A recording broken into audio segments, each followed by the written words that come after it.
the Al-Qaeda was essentially a kind of a byproduct of Brzezinski's campaign to embarrass the Soviet Union in Afghanistan. They weren't in Afghanistan at that time. Brzezinski boasted later that he was responsible for drawing them into Afghanistan. And he did this extraordinary interview with Le Nouvel Observateur in France, and they said, but aren't you worried that you've created this whole new force of Al-Qaeda? And he said, oh, what's more important, a few crazed Islamists or the fall of the Berlin Wall? And they said, but is there no danger? Aren't they dangerous? And he said, nonsense. He said all this in 1998. So I knew Brzezinski at McGill University. We were students together and took very small classes together. And in some ways he's bright, and in some ways he's kind of nuts. And he had the kind of nuttiness that made him attractive to the Rockefellers. Bin Laden and his network were actually funded by BCCI through U.S. covert operations. Well, the reason I bring it up, if you've ever heard any of our call-in shows, you know that we have people that think about the conspiracy theories of people like you. You would be a poster child for these people because you have served on the board of the Council on Foreign Relations. You helped start the Trilateral Commission, and you've been to the Bilderberger Group. Are people too close in this world, people in business, too close to the governments? Well, there is such a thing as insidious influence. And the question is, how does it operate? Does it involve bribery? And does it involve some sort of psychological domination of individuals? I don't believe in this notion of some sort of secret societies controlling people. But of course, in any political system, there are sort of over-the-table and under-the-table arrangements. Arrangements that involved ruthless, illegal, and immoral activities in order to dominate humanity. Despite all of the evidence that has just been presented, this network would fall down the memory hole, even though 14 convictions were made in the Iran-Contra scandal. The continued cover-up would be made possible by George H.W. Bush. These documents that came forward in the North trial clearly reveal the involvement of the vice president to a greater degree, I think, than he has acknowledged heretofore. This, of course, did not stop him from pardoning those involved during the twilight of his presidency. Some new reverberations today to President Bush's Christmas Eve surprise, the pardoning of former Defense Secretary Caspar Weinberger and several others in connection with the Iran-Contra allegations. Well, now the special prosecutor says it's the president who needs to explain some things. The real issue is why the notes weren't produced 5 years ago when the congressional investigation and the independent counsel's investigation had requested them. Because high-level political officials scrambled to limit the investigation and establish plausible deniability for the upper echelons of the network, including Bush himself. So who is this guy? And how did he come to power? To understand that, we must first take a look at his father, Prescott. Prescott was born into privilege and became extremely influential in business, intelligence, and politics. He helped establish the CIA out of the Army's Office of Strategic Services with the Dulles brothers, and served as a senator in the state of Connecticut. However, during his time serving as one of the directors of Union Banking Corporation, he was doing business with Nazis. The Bushes have been sort of at the heart of the military-industrial complex since its very beginning, and that Prescott was involved in a firm that actually fronted for Nazi firms in America. In fact, Union Banking and its subsidiaries were seized by the United States government in October of 1942 under the Trading with the Enemy Act. After the war, the assets were returned, a few fines were paid, and it was swept under the rug of forgotten history. These Nazi ties should not be all that shocking, seeing as it has been declassified that the Office of Strategic Services recruited Nazis into its ranks through Project Paperclip in August of 1945. George Bush seemed to follow in his father's footsteps, using Prescott's business connections to move to Texas and get into the oil industry. He would first attain political office as a Texas congressman in 1966. but then lose his bid as a Texas senator in 1970. It was at this time that Nixon appointed Bush as an ambassador to the United Nations. According to official accounts, Bush then began work with the CIA as its director in 1976. Evidence suggests that Mr. Bush and the CIA actually had a much longer-standing relationship. There are indications that he had relations to the CIA before. There's a very strange memo, and the names are George Bush. And when this was published, there was a lot of fuzzing of the issues, but given George H.W. Bush's strong connections with the Cuban community, I think there is a good chance that it was that the George Bush we know, so that he did have a CIA connection. Bush left the CIA just under a year after his appointment. He is credited with restoring the agency's morale, as its image was being shattered by the Church Committee's revelations of the CIA's unauthorized activities involving assassinations and corruption. In reality, Bush was responsible for denying the Church Committee many of the documents it requested and making it impossible for them to do a thorough investigation. After his time as CIA director, he devoted himself to becoming the next president of the United States. Many people within his own party did not like his globalist ties. Along the campaign trail, Bush continually had to explain his association with the group. You know J.R. Ewing in the show Dallas? J.R. is a member of the Trilateral Commission, I think.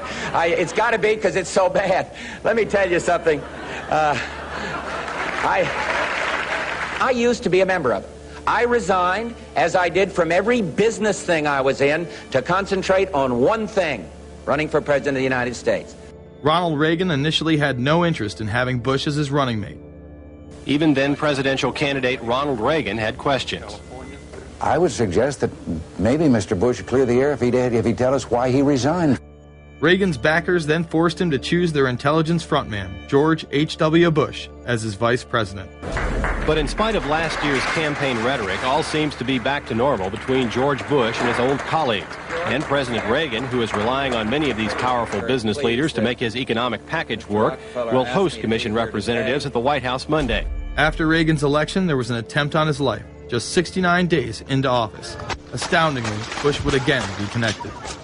So just who is John Hinckley, Jr.? When he left this neighborhood 8 years ago, he was, by all accounts, well-liked and seemingly normal. This donut shop near the motel was visited by Hinckley, who reportedly waited for a phone call here each day, even though he had a phone in his motel room. The nature of the calls is not known. A touch of irony.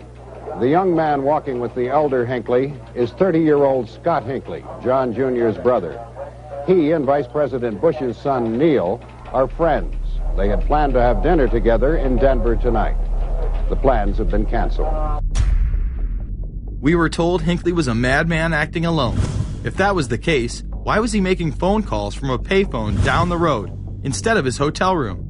Why was the would-be assassin's brother a family friend of the man who stood to gain the presidency?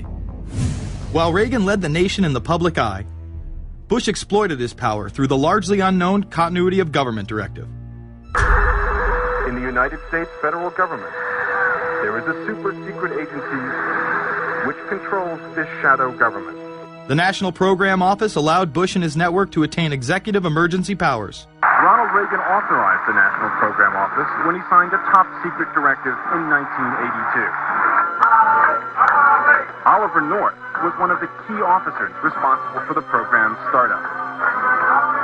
Under the NPO's direction, 4 agencies were charged with execution of the Doomsday Plan: the CIA, the Departments of State and Defense, and the Federal Emergency Management Agency. An effort was being made to consolidate continuity of government programs across several major departments of the government under one office. After 8 years of secret wars, covertly sponsored revolution and assassination had advanced globalist interests and allowed Bush to achieve his lifelong dream by becoming the 43rd president of the United States. The fall of the Soviet Union left the United States as the sole superpower in the world. The Wolfowitz Doctrine stated, "We must maintain the mechanism for deterring potential competitors from even aspiring to a larger regional or global role." The New World Order was on display with the first Gulf War and the creation of a European Union. After losing to his crony Bill Clinton, he faded into the background as the agenda for a New World Order marched forward. After 1989, President Bush said, and it's a phrase that I often use myself, that we needed a new world order. We have just exposed many of the globalist operations, including drug dealing, funding terror, dealing arms, and taking over the United States government by stealth. Whenever these agendas were threatened, those who opposed them ended up dead.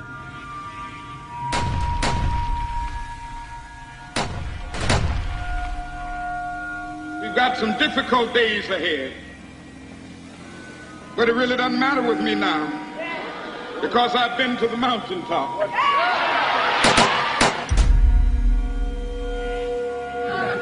My thanks to all of you, and now it's on to Chicago, and let's win there. Thank you very much. Gave a paper about all three of the big assassinations in the 60s, which was John F. Kennedy, Bobby Kennedy, and Martin Luther King. And there are certain common denominators. I call these events deep events.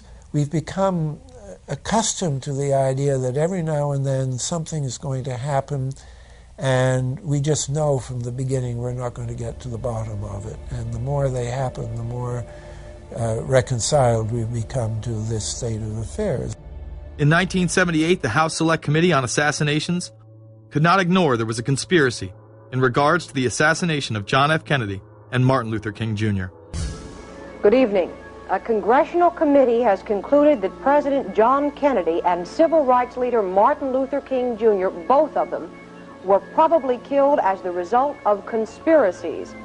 The House Assassinations Committee wound up its 2-year study by recommending that the Justice Department look into both cases. In the assassination of Dr. Martin Luther King, the committee concluded the likelihood of conspiracy. The committee's summary of findings says President Kennedy was probably assassinated as a result of a conspiracy, that its evidence establishes a high probability that 2 gunmen fired at the motorcade. The committee concluded that President Kennedy did not receive adequate Secret Service protection in Dallas, that the CIA was deficient in sharing information before and after, that the Justice Department and Warren Commission failed to pursue possible conspiracies and made their conclusions too definite. There seems to be no debate that the CIA and Secret Service were involved in the assassination, as you can clearly see 2 Secret Service agents being taken away from their positions at the back of Kennedy's vehicle just moments before the assassination. And no matter what you believe about Oswald, it has now been declassified that Oswald was trained by the CIA in 1957 under the cover of the Office of Naval Intelligence. These political assassinations continue to this day. The 11-person jury in the inquest must decide if these stills, never before seen of Diana in the Mercedes and then the crash, are the frantic moments after a tragic accident or the aftermath of a calculated murder. Mr. Al-Fayed? Mohammed Al-Fayed, Dodi's father, has long since made up his mind. I believe that my son and Princess Diana have been murdered by the royal family. He claims Diana was pregnant and about to announce her engagement to his son, an embarrassment so great, he says, that Prince Philip commissioned British Secret Service to kill the couple. Assassination is an option when the ruling class can identify an enemy who cannot be compromised. But how do they bend the population's will to do their bidding? Well, the false flag operation is one in which the attacker carries the flag of someone else. It's usually a military operation, and the purpose, of course, is to create the impression that the attacker is someone else. They want to create negative public opinion against the nation whose flag was being used.